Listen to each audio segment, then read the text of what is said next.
So, ayun mga kapatid, mga kaibigan. Ito na lang po ang inyong Karil Talk na nag-uulat mula sa Regina, Saskatchewan, Canada. Yan, isang ma-snow o ma-blizzard na panahon dito sa amin. Kagabi po kami ay inatake ng blizzard. Anong storm? Nas, English, storm. Nagkaroon po ng snowstorm sa amin kagabi. Ayun po yung tatagating blizzard na ngayon. Ito po ay nagkakaroon naman ng blizzard. Kung alam niyo yung blizzard sa DQ, yun na yun. Okay, ako po ngayon ay nagpagas lamang at pauwi na rin. Medyo yan, ma-snow at malamig na panahon.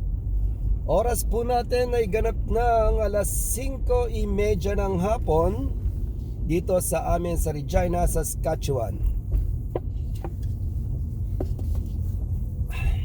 Yan ang sarap ng kape. Kape is life, ika nga. Gising sa mga natutulog dyan. Habang kayo ay nakaupo sa inyong mga upuan, hawak-hawak ang inyong cellphone at nakatutok kay Real Talk Baliaw, isang mapagpalang araw sa ating lahat. Yan, all the way from Canada. Ito po ang inyong kaibigan, kapatid, kakwentuhan ka Real Talk na nagsasabing mag-ingat po tayong lahat. Lalo ngayon sa panahon ng pandemyang ito. Yun nga, may isa nag-positive na katrabaho namin. Isa ang nag-positibo. So probably bibigyan ko kayo ng update.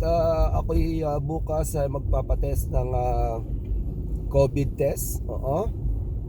Pa-check din tayo. Yun naman po ay libre dito, yung swab test. Wala kang babayaran. Kaya okay lang. Pero hindi okay kung ikaw ay mag-positibo. Ngunit subalit natapwat ang inyong kaibigan. Yan, hyper pa rin. Medyo malamig nga lang talaga. And this is the life. Zero visibility ahead of me. Yung pong nakikita ninyo, kung kayo may nakikita, bahala kayo sa buhay ninyo. Yan. So tutok lamang po mga kapatid sa panibago pang mga update. Update talaga, parang nasa TV at radyo lang. Ito po ang inyong kaibigan, sandigan ng katotohanan. Sana sandigan ng katotohanan, may ganon. Yan zero visibility because of the wind and snow, o yung blizzard po nating tinatawag. Yan, wala na po akong makita. Mula sa aking kaliwa, mula sa aking kanan, pasok! Ayan, sobra. Anong nangyari?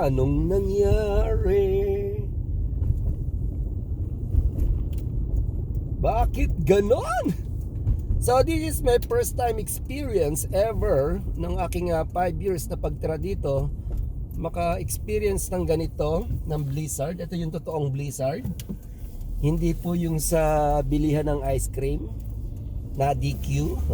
Commercial pa tayo ayan, napakadilim ng kalsada. Hindi ko alam kung tayo'y makakadaan dito kasi kaninang umaga hindi po siya passable itong road na to. Because marami talagang na-stranded dahil dahil talagang napakalakas ng hangin. Ayan, nakikita nyo po, di ba? Kung may nakikita kayo. Ako man ay hindi ko alam kung may nakikita pa ako. Hindi ko na makita ang road. Road talaga. So maraming mga sasakyan ang na-stranded dito kagabi dahil nga po sa tindi ng ihip ng hangin. Ang hangin po kagabi hanggang ngayon na hindi pa rin po pwede dumaan. Ayan, may harang. Nakita ko yun. Hey, road close ahead of me. Yun, hindi ko alam. Kasi kagabi nga, sabi ko nga sa inyo, marami talaga na-stranded. Sobrang dami ang na-stranded, mga kapatid. Oh no.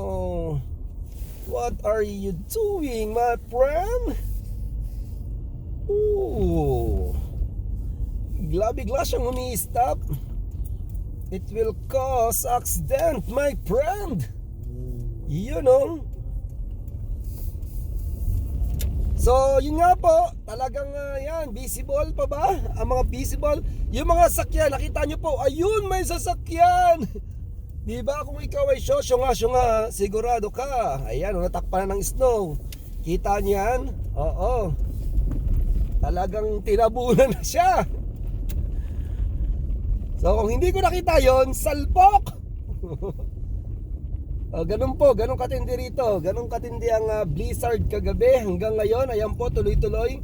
Pero kaninang umaga siya po ay tumigil. Ang hangin po dito ay may bilis na 146 kilometers. Ganun po katindi. Oo, may mga lumipad na pong bubong. Libreng mamulot ng bubong. Hopefully, everything will gonna be alright after this storm. Sabi ko nga po sa inyo, 5 years of existence dito po sa Saskatchewan. Ngayon ko lang po na experience ang ganyang katindi, no? Ay, wait din para makita nyo naman yung daan. Ano po? Ayan, nagkalat ng mga basurahan.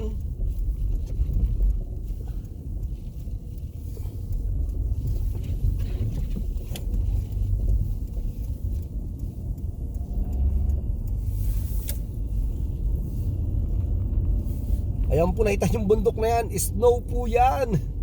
Yellow. Hindi yellow na ano ha, dilaw. Yellow po, ice in English ba? So, isang mapagpalang araw sa ating lahat, mga kapatid, mga kaibigan. Ang inyo pong nakikita ngayon ay ang daanan malamang sa alamang kasama ang inyong cellphone na inyong hawak-hawak, maging ang inyong laptop. Wala po tayong iba-vlog at wala po tayong ipopost na video kung hindi puro snow. Yan. Hanggang April po yan, yung snow na yan. Second week of April medyo kalmado na. Actually, March pa wala na po yung snow. Yan po ay spring na, puro mga ano na makikita ninyo, halaman na. Sa ngayon, ang inyo pong makikita ay more on snow. Higop-higop muna ng kape. Yang inyong mga may init na kape, inumin yan.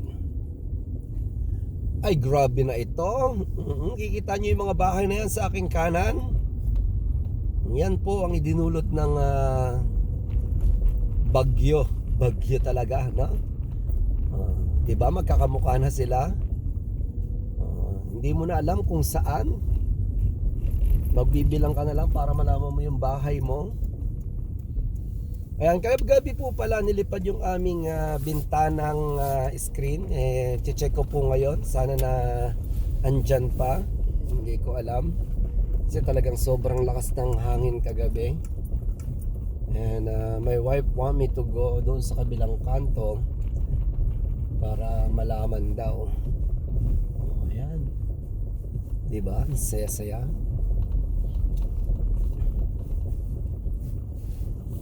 So maglalakad po ako. Parada ko lang yung sakyan ko. I-check ko siya. Yung aming labas. Kasi yung screen talaga namin ay nawala. So hindi ko sure kung screen nga ba namin yon.